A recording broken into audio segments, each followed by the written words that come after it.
আর এবার মেদিনীপুরের খবর, ধান খেতে হাতির পালের তাণ্ডব। মেদিনীপুরের চাঁদরা রেঞ্জের ঘটনা।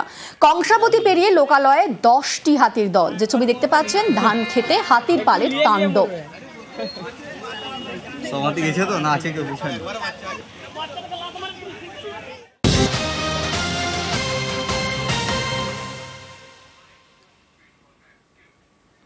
রাঁচির দিকে নজর রাখবো। রাঁচিতে ধৃত আইসিস জঙ্গি।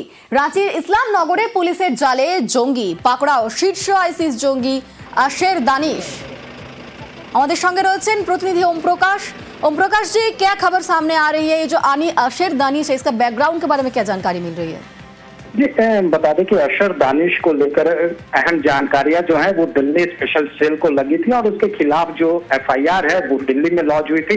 उसके बाद से ही उसकी तलाश जो है वो दिल्ली स्पेशल फोर्स की टीम जो है वो लगातार कर रही थी और उसी सिलसिले में उसकी जानकारी जो है वो झारखंड के राजधानी रांची में होने की जानकारी जो है वो स्पेशल सेल को मिली, जिसके बाद जो सेंट्रल आईबी की टीम है, झारखंड एटीएस है और रांची पुलिस, इन तमाम लोगों के द्वारा टीम के द्वारा जो है वो यहाँ पर दबिश दी गई और अशर दानिश को जो है वो गिरफ्तार किया गया है। फिलहाल उसके पास से कई अहम जानकारियां जो हो मिली हैं, साथ ही डिजिटल गैजेट्स और कई खासतौर से आपत्तिजनक दस्तावेज जो कि देश विरोधी तत्वों से रिलेटेड हैं, उन तमाम चीजों की जानकारी मिली है। तो वहीं आईएसआईएस मॉड्यूल से जुड़े होने की भी पुख्ता साक्ष्य जो है उसके खिलाफ मिले हैं।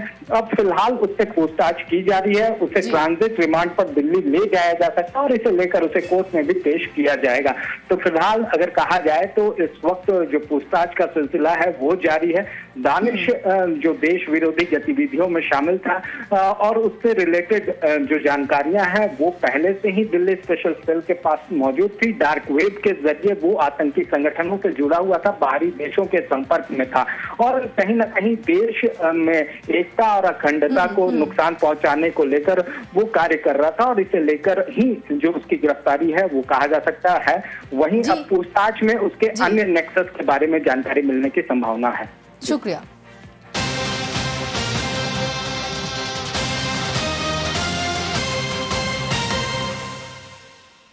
জলাশয় বুঝিয়ে নির্মাণ, অবৈধ নির্মাণ, সেখানে 30টি গাছ কোপ পড়েছে। ছবি দেখতে পাচ্ছেন আপনারা, 30টি গাছ কাটা হয়েছে এবং তার প্রতিবাদ করায় হুমকির অভিযোগ উঠছে। আমাদের সঙ্গে রয়েছেন প্রতিনিধি জিয়াউল। জিয়াউল, কি অভিযোগ উঠছে, কি হুমকি দেওয়া হচ্ছে, কারা দিচ্ছে হুমকি?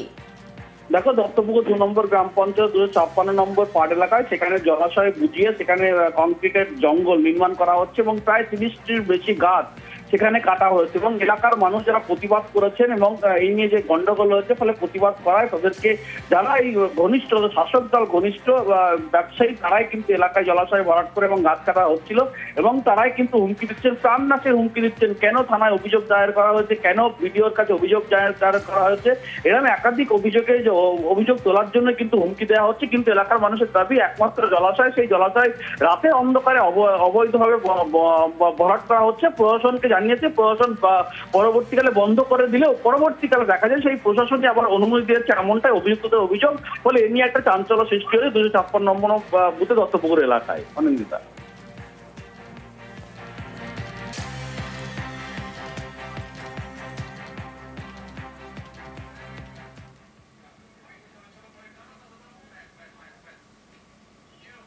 আর এবার একটু হাওড়ার দিকে নজর রাখবো।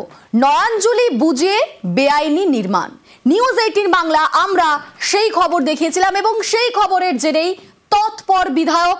যে ছবি দেখতে পাচ্ছেন আপনারা, 8ই সেপ্টেম্বর 2025 আমরা খবর দেখিয়েছিলাম এবং তারপর দেখুন আমাদের খবরের জেরেই তৎপর হয়েছেন বিধায়ক। থানায় অভিযোগ দায়ের করেছেন তিনি। সোমবার নয়াঞ্জলিতে ভেঙে পড়ে 3টি নির্মীয়মান বাড়ি এবং সেখানে অবৈধ নির্মাণের অভিযোগ উঠছে। আমাদের সঙ্গে রয়েছেন প্রতিনিধি দেবাশিস।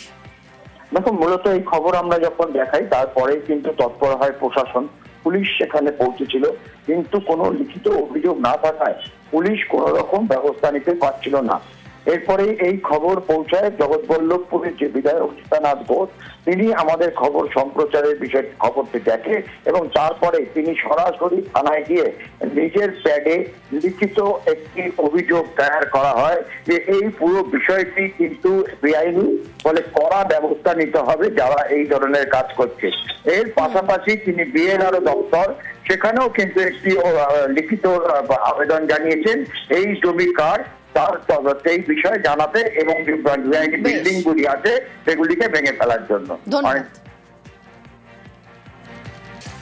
সোমবার নয়াঞ্জলিতে ভেঙে পড়ে তিনটি বাড়ি এবং সেখানে অবৈধ নির্মাণ হয়েছে এমনটাই কিন্তু অভিযোগ উঠছে এবং আমরা নিউজ 18 বাংলা সেই খবর দেখিয়েছিলাম, তারপরই তৎপরতা। কি বলছেন বিধায়ক শুনবো।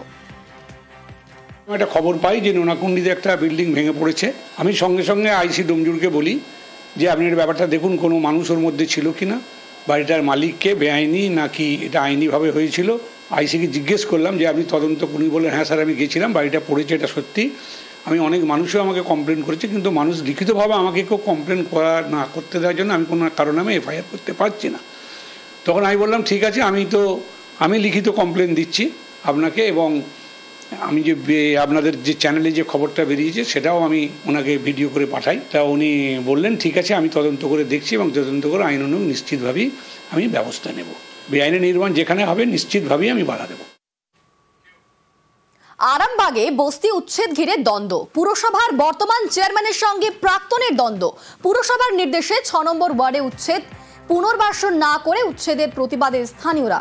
পরিবারগুলির পাশে প্রাক্তন পুর চেয়ারম্যান স্বপন নন্দী। পুরসভার উচ্ছেদ নির্দেশ নিয়ে প্রশ্ন স্বপন নন্দী। সমীর ভান্ডারী একজন নেশায় এখন ভক্তিবাবু হয়ে গেছে, এখানে মদের বার করতে চাইছে। চেয়ারম্যান কিছু আমাদের আরামবাগে গুন্ডা পুষে রেখেছে, সেই গুন্ডারা আজকে এসে এখানে জায়গাটাকে ইল্লিগাল ভাবে ভাঙতে চেয়েছিল। এটা তো পৌরসভার জায়গা নয়, এটা পিডব্লিউডির জায়গা। যারা ভাঙতে এসছে বলেছে, পৌরসভার চেয়ারম্যান বলেছে, এটা কি করে হয় আমি বুঝিনি। এটা তো পিডব্লিউডির জায়গা। ব্যাপারটা নিয়ে দলের কাছে আমরা জানাবো, এগুলো তো কাম্য নয়। আরামবাগে বস্তি উচ্ছেদ ঘিরে দ্বন্দ্ব, উচ্ছেদ হওয়া পরিবারের পাশে প্রাক্তন পুর চেয়ারম্যান। সরকারি জায়গায় শেড তৈরির জন্য উচ্ছেদ জানান চেয়ারম্যান, বারবার নোটিশ দেওয়ারও দাবি পুর চেয়ারম্যানের। যেটুকুনি ভাঙা হয়েছে সেটা হেলিপ্যাডের জায়গা। 6 মাস আগে থেকে ওদের বলা হচ্ছিল যে এখানটা আমাদের ঢোকার মূল পথ, এখান দিয়ে না ঢুকলে আমরা কাজ করতে পারছি না।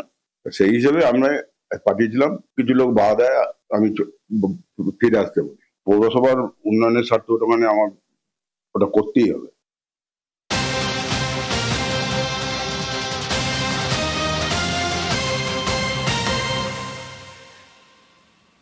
মৎস্যজীবীকে তুলে নিয়ে গেল বাঘ।